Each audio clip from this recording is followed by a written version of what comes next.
No one came to claim the bride until the little girl came and whispered, "I picked you for my daddy." Red Birch, Wyoming, autumn 1878. The train hissed to a stop in a cloud of red dust. Dry pine needles scattered across the platform, caught in the wind like lost letters. Red Birch was barely more than a cluster of weather-worn buildings and a leaning telegraph pole. The mountains watched from afar, silent and unmoved. Margaret Rowe stepped off the last rail car, clutching a frayed valise against her chest. Her dress was plain brown, hem patched at the bottom. Her boots were dusty, and her eyes, wide, gray, tired, scanned the platform. A freight worker brushed past. A woman sold apples from a crate nearby, barely glancing her way. She cleared her throat, stepping toward the station. "Agent, excuse me?" she said, voice quiet but steady. "Is there a man named Reed Coulter here?" The man looked at her, squinting against the sun. "Don't think so. No one's come looking for a bride today?" Maggie nodded once, lips pressed tight. She walked to the bench beneath the station awning and sat down. The train pulled away behind her with a long whistle, taking with it the last sound of movement. No one came. That night she slept curled on the bench, her coat pulled around her like armor. The wind picked up and townsfolk passed by without a word, some glancing, most not. In the morning, she used the pump behind the station to wash her face, fingers stiff with cold.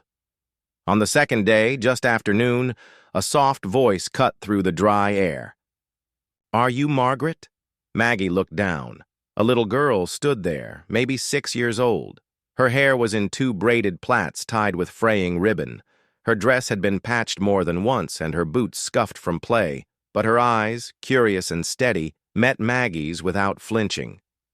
"Yes," Maggie said slowly. "I am," the girl smiled. "I picked you for my daddy."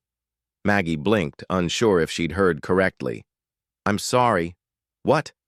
"I wrote the letter," the girl said proudly. "I asked for a lady who could sing and smell like cinnamon, and maybe braid my hair." Maggie stared. The little girl held out a hand. "My name's Emmy," too tired to argue with wonder. Maggie took it. They walked out of town together, past the mercantile, past the church with the slanted steeple, toward the edge of the woods where the houses thinned out. Emmy chatted the whole way about her pony that was not really hers, and the pie that burned last week, and how her daddy was good with hammers but not birthdays. When they reached the cabin, Maggie's steps slowed. The house sat alone at the edge of the pine trees, leaning slightly on one side like it was tired. The porch was crooked, the steps uneven, the windows were smudged. The front door hung a little off its hinges. Wood shavings littered the side yard where a half-finished rocking chair leaned against a stump. Emmy pushed the door open without knocking. Inside it smelled of pine, smoke, and loneliness. The room was dim. A fire had burned in the hearth sometime in the past week, but the ashes were cold. The table was cluttered with nails, a tin lunch pail, and a carving knife. A blanket half slipped from the back of a rocking chair. Dust covered the windowsills. There were no curtains, no flowers, no warmth, just survival. Maggie stepped inside and set her valise down.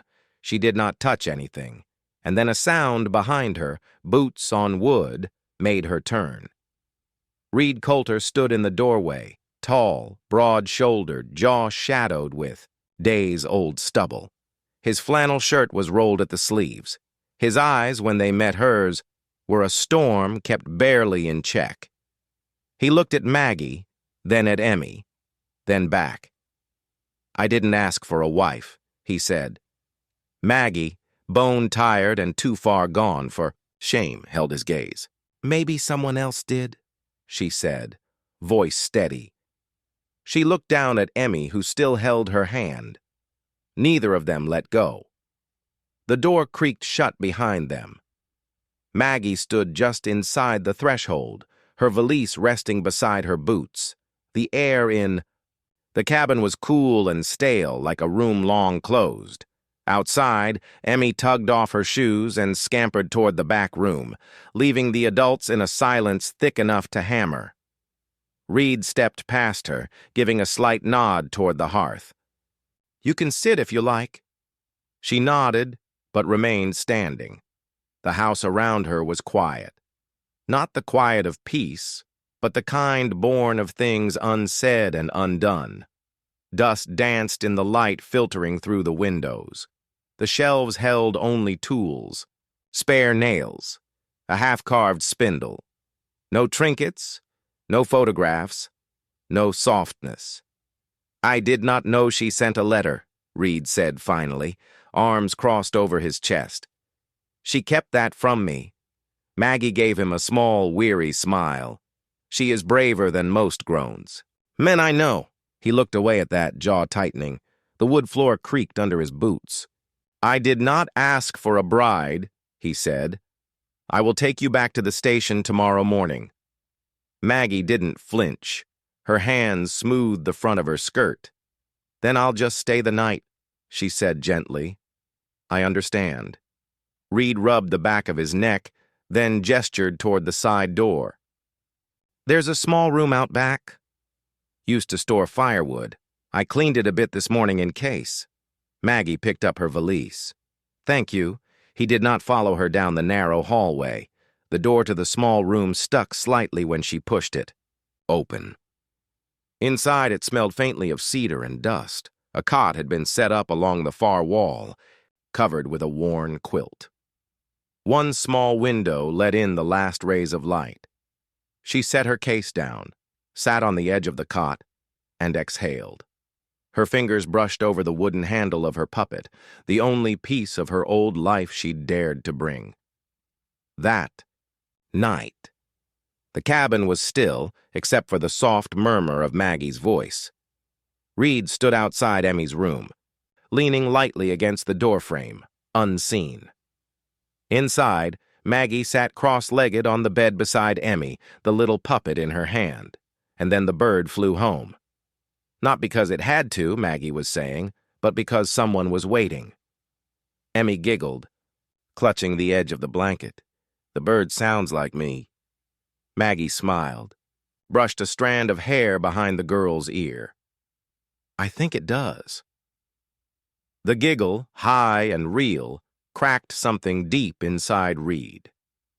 He had not heard his daughter laugh like that since before. He stepped back quietly, his fingers lingering on the doorframe, before he turned away. Morning came with the scent of something warm. Reed stepped into the main room, hair tousled, shirt wrinkled from sleep. He paused. The table had been cleared. The tin lunch pail was gone. The knife had been cleaned and placed, neatly against the edge, on the stove. A pan of fresh corn steamed gently next to a small pot of water warming beside it. The floor had been swept. The kindling basket was full. The chairs had been straightened. Maggie was outside, broom in hand, brushing the porch with even strokes. Her sleeves were rolled and her hair had fallen loose from its bun. Sunlight caught on the copper threads in her dark hair. She glanced up, noticed him watching, and offered a small nod. Nothing more. He stood there, fingers curled against the doorway, something soft, blooming behind his ribs. If she stayed, maybe it would not be so bad. This house has been too quiet for too long. And Emmy, she needs more than just a roof. That evening, as dusk settled over the pines, Reed quietly pulled a chair from the corner of the room. He sat it down opposite his own at the table. A second place. No words, no announcements, just the sound of one chair leg dragging softly over the floorboards, and the quiet click as it found its spot. The attic was more crawl space than room, tucked above the main cabin and reached by a creaky ladder. Reed had hammered together long before Emmy could walk. Dust filtered through the narrow beam of light from a round window, and the scent of old pine lingered in the boards. Maggie ducked, her head as she followed Emmy up, careful with her skirt. The girl had insisted. "There's something I want to show you," Emmy whispered like it was a secret, her hands gripping the rungs. At the top, Maggie found a little blanket folded into a corner and a small wooden box with scratches along the lid. Emmy knelt beside it, her braids brushing her shoulders. "I hide my good things in here," she said proudly, "so Daddy won't throw them away." Maggie knelt too, brushing off the dust. Inside the box were scraps of paper, childish drawings, sunsets, trees, a stick figure girl with long hair, and at the very bottom, a bundle of folded notes tied with yarn. Emmy picked one out, held it up, then changed her mind, and handed Maggie another instead. "This one's the best." Maggie unfolded the letter, the paper soft with wear. The handwriting was clumsy, drawn in thick pencil strokes. Some of the words were spelled wrong, others missing letters, but the meaning landed hard in her chest. "Dear bride lady, I want someone who smells like cinnamon and sings when she makes soup. Please come be my mama. Love, Emmy Coulter." Maggie's fingers trembled slightly. She glanced at Emmy.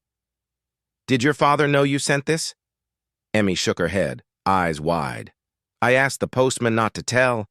I said it was a surprise." Maggie smiled softly, heart aching in the quietest, deepest way. She folded the letter carefully, almost reverently. "Cinnamon and soup," she murmured. "That is quite a list." Emmy giggled, and singing, "You have to sing." Before Maggie could answer, footsteps echoed on the ladder. Reed appeared in the attic opening, eyes scanning the small space. When he saw what Maggie held, he froze. He stepped up slowly, the low ceiling forcing him to stoop. His eyes locked onto the folded letter in her lap, then flicked to Emmy, who immediately looked down, guilty. Maggie didn't speak. Reed walked forward, wordless, and took the letter when she offered it. He turned away slightly as he read it, his shoulders tensed, jaw flexed. Then, without warning, he sat down heavily on the floorboards, the letter pressed to his chest. He did not speak for a long time. Finally, he said, almost too low to hear, "I thought I was enough for her. I thought if I just kept going, that would be enough."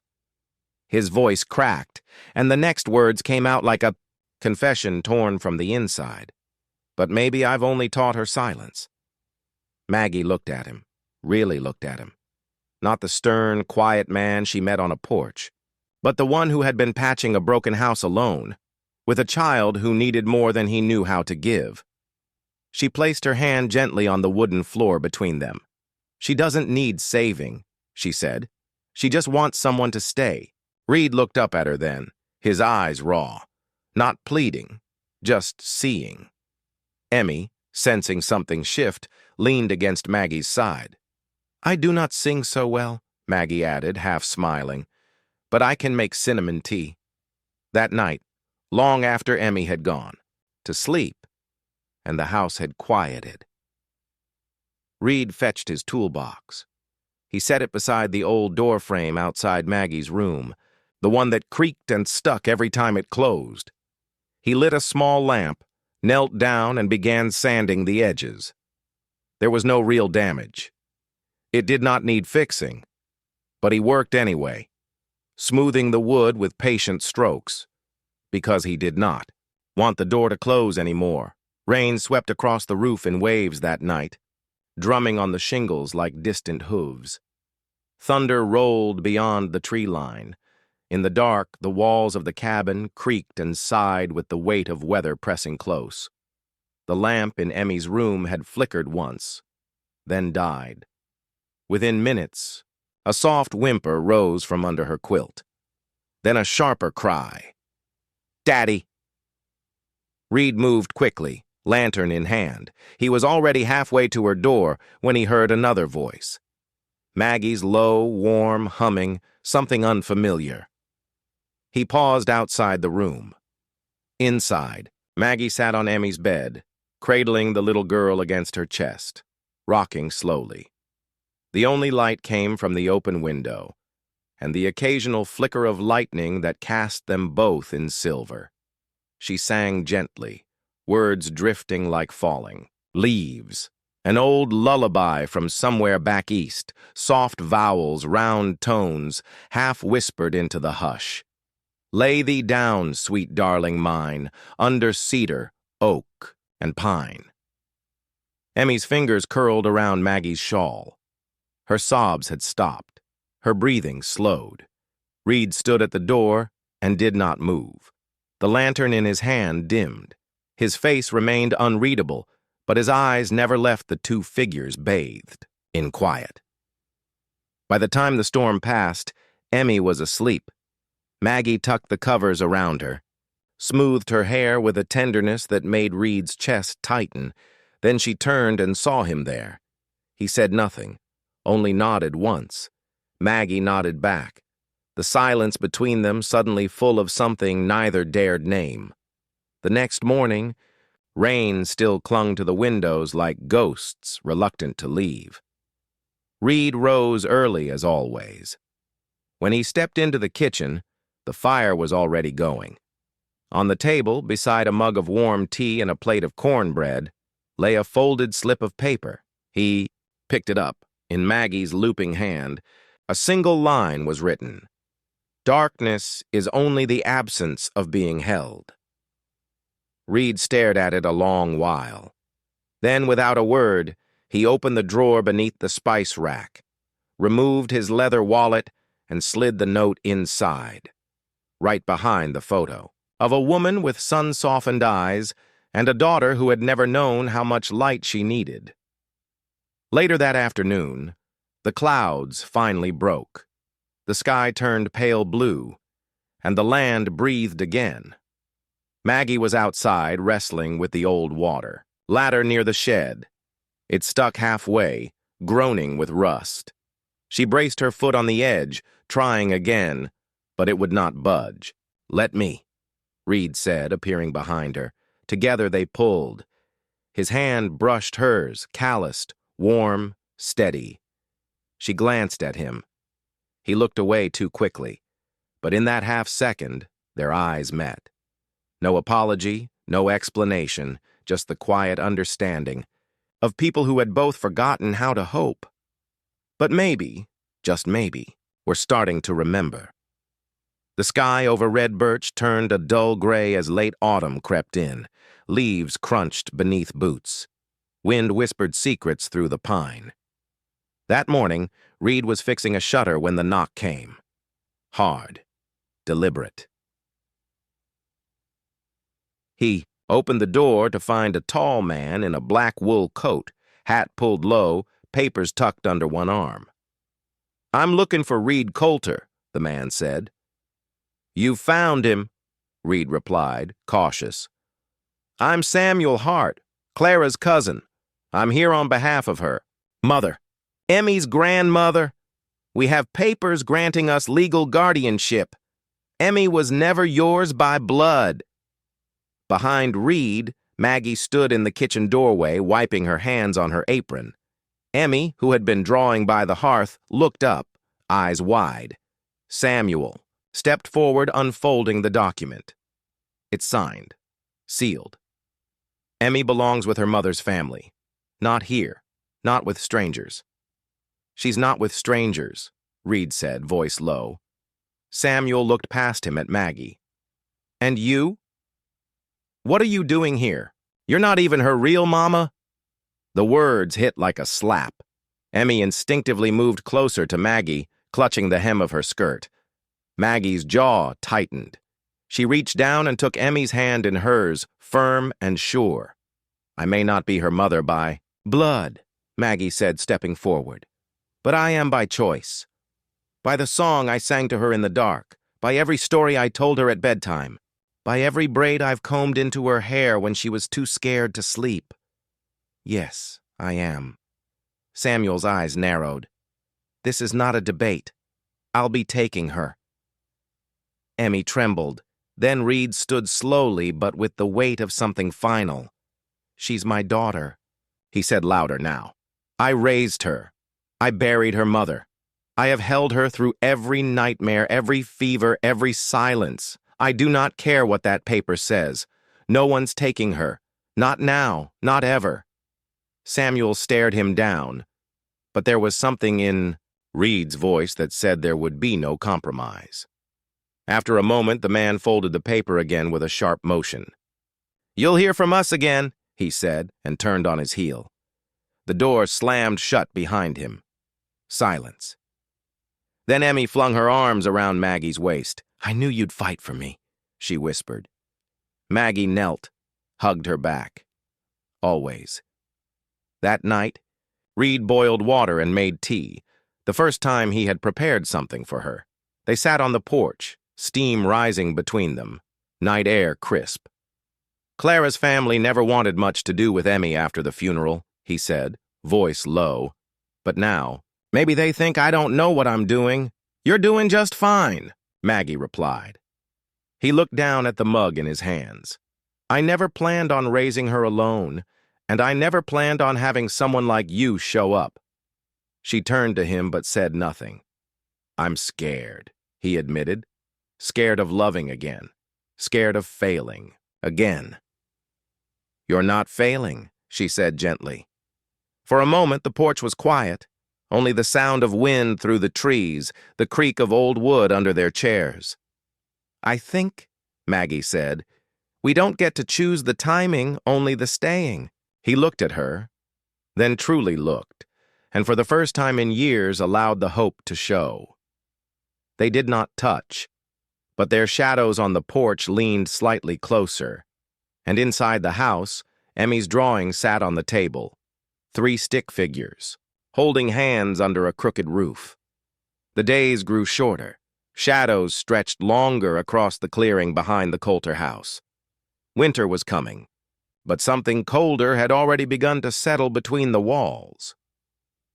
Reed found himself watching Maggie more than he spoke to her, watching how she smoothed Emmy's hair when the girl was sleepy, how she hummed while stirring stew, how she smiled even when no one was looking, and it terrified him. He had buried love once before. He had held a woman's hand as her breath left her. He had promised himself never again. So he built a distance, not cruel, but careful. He worked longer hours in the shed, skipped meals, answered softly but never with feeling, avoided eye contact, and at night he stayed in the barn, claiming he needed to watch for coyotes, though he watched only the stars. Maggie noticed. Of course she did. She had lived through cold before, just not like this. One evening after dinner, Emmy had gone to bed early, worn out from laughter and apple picking. Maggie sat alone on the porch, darning one of Reed's old shirts. She heard his boots on the steps, but did not look up. He hesitated, then sat on the rail, arms crossed, eyes fixed on the trees. She set the shirt aside. "Do you want me to go?" she asked quietly. Not accusing, just tired. He closed his eyes. His voice was gravel. "I do not want to hurt either of you," he said. "That's all I seem to do." There it was. The wall. The push. Maggie stood. She did not argue, did not plead. She only said, "Then I'll pack in the morning." She stepped inside, leaving the door open behind her, and Reed sat there, listening to the creak of the wood, the hush of the house swallowing her absence. Inside, Maggie folded her dresses into the same canvas bag she had arrived with. Her fingers trembled, but she made no sound. When she bent to lift the bag, something fell from the shelf, a wooden marionette. Emmy's. She picked it up, brushing dust from its carved face. Its arms hung limp, strings loose like her heart. She placed it gently on Emmy's dresser and whispered, "Goodbye, sweetheart." The next morning, the house was quiet. Too quiet. Reed woke late, guilt thick in his chest. He expected to find Maggie at the stove, expected the smell of biscuits, expected the sound of Emmy asking questions. Instead, he found nothing. The door to Maggie's room was open. Her bag gone. Only a folded shirt remained on the bed. His mended with blue thread, but worse. "Emmy," he called. No answer. He ran to her room. Empty. The blanket crumpled, the window slightly ajar. "Maggie!" he called out the door. Panic rising now. She came from the barn, her face pale. "She's not with me." In seconds, they were both running through the fields, past the church into town. They asked every merchant, every child, every rider. No one had seen a little girl with braids and boots too big. Reed's breath turned shallow. "If something's happened," he choked. "Let's check the old lumber shed," Maggie said. She liked hiding there when it rained. They sprinted through dry grass, dust flying behind them. The shed loomed, crooked and graying. Reed threw open the door, and there she was. Emmy sat curled, in the corner, arms wrapped around her knees. Maggie's puppet held tight against her chest. Tears streaked her dusty cheeks. Reed dropped to his knees beside her. "Emmy, sweetheart, what are you doing?" She looked up at him, then Maggie, then back again. "If she leaves," she said, voice shaking, "I go too." Maggie knelt beside them. "Oh, Emmy." Reed swallowed hard. "You scared us, baby. I heard you last night," she whispered. "You said you hurt us, but she's the only one who doesn't make things hurt." Reed felt his chest crack open. Maggie opened her arms. Emmy crawled into them without hesitation. Reed looked at both of them, then at the puppet in Emmy's hands. "I'm sorry," he said to both of you. Maggie looked up, "Then stop running." They sat there together in the dust and stillness until the sun found its way through a crack in the shed roof, lighting the three of them in quiet absolution. And for the first time, Reed did not feel like a man breaking. He felt like a man beginning. Again. The air had shifted in the days after Emmy was found. Reed spoke more, but only in gentle fragments, offering Maggie the better side of the bread, asking if she preferred tea or coffee, bringing in firewood before she needed to ask. Maggie no longer packed her bag, but she also never unpacked it. They lived in a kind of quiet truce where warmth hovered just above the surface, never quite spilling over. But one morning, Maggie stood at the window long after the dishes had dried. Her fingers brushed the edge of the curtain as she watched Emmy chase a butterfly outside, her laughter ringing like a bell. Behind her, the house felt too full of unspoken things. That afternoon, Maggie returned to her room, pulled out the bag she had never really put away, and laid it open on the bed. She did not want to leave, but she could not stay if it meant standing in the doorway of someone else's life.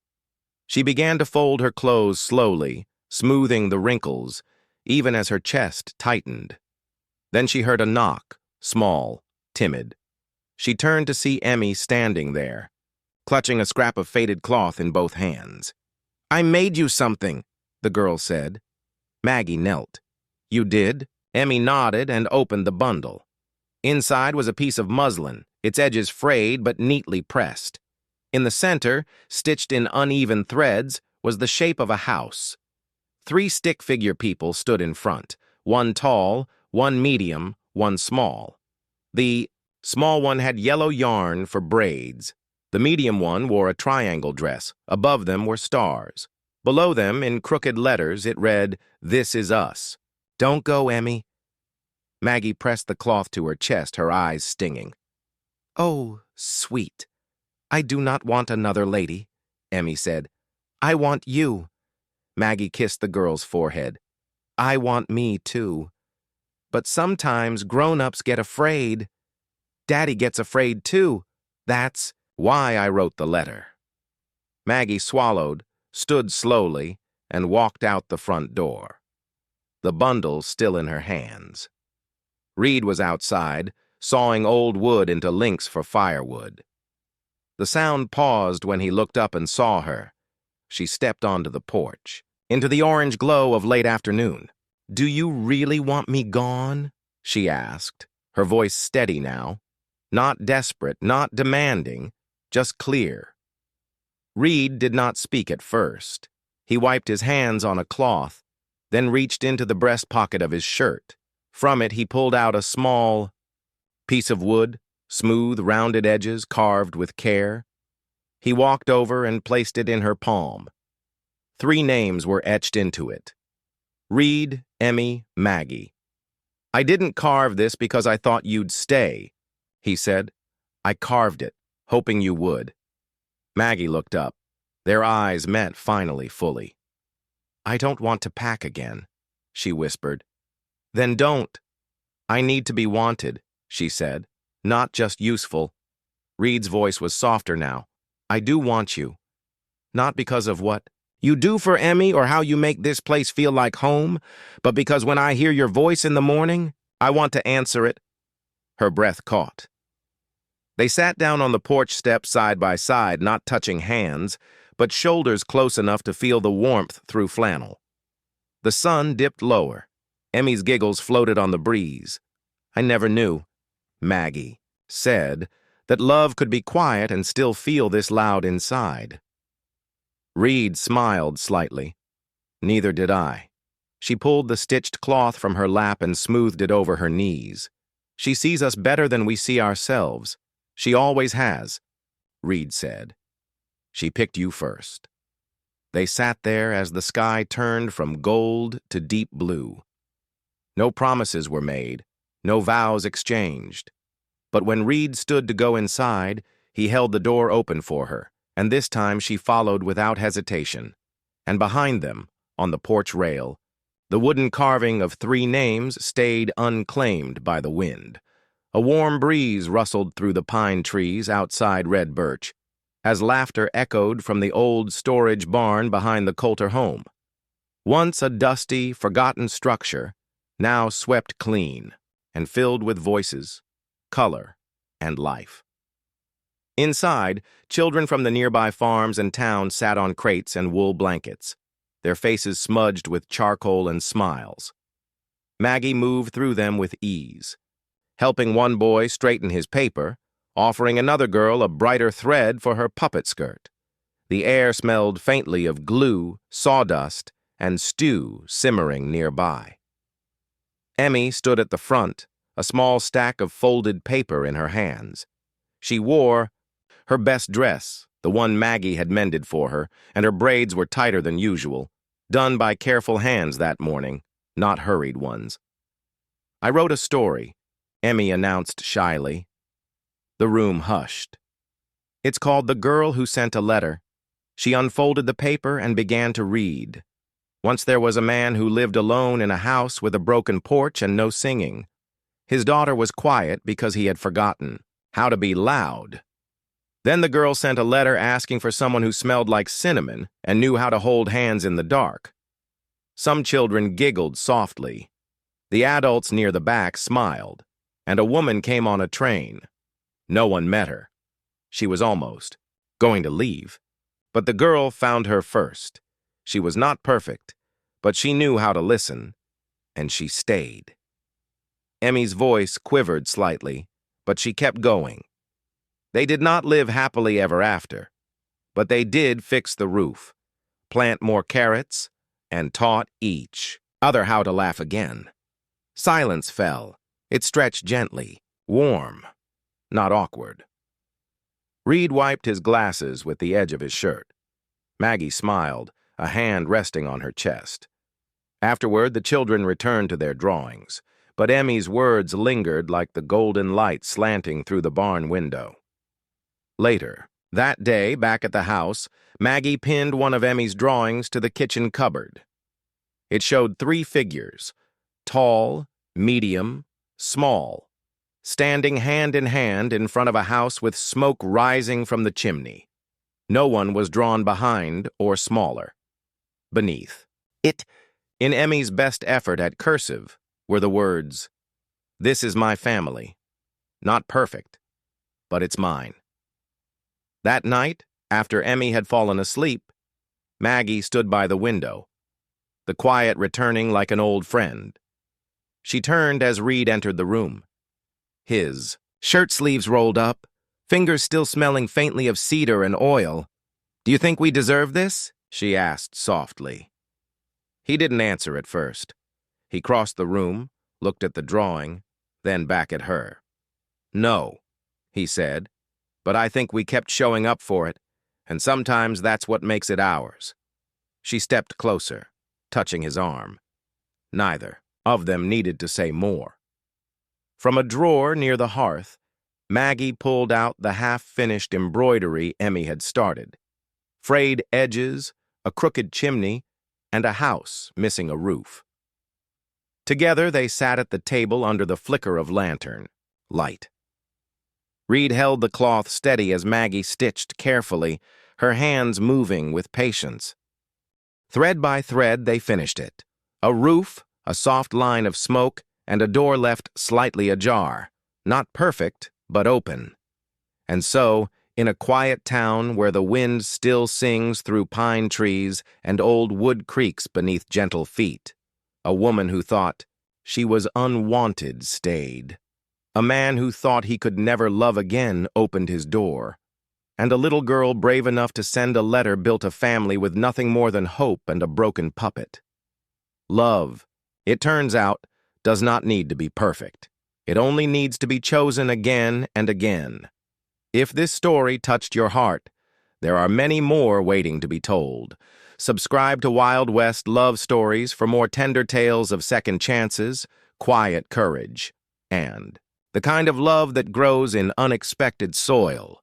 Until next time, ride safe and believe in letters written by small hands.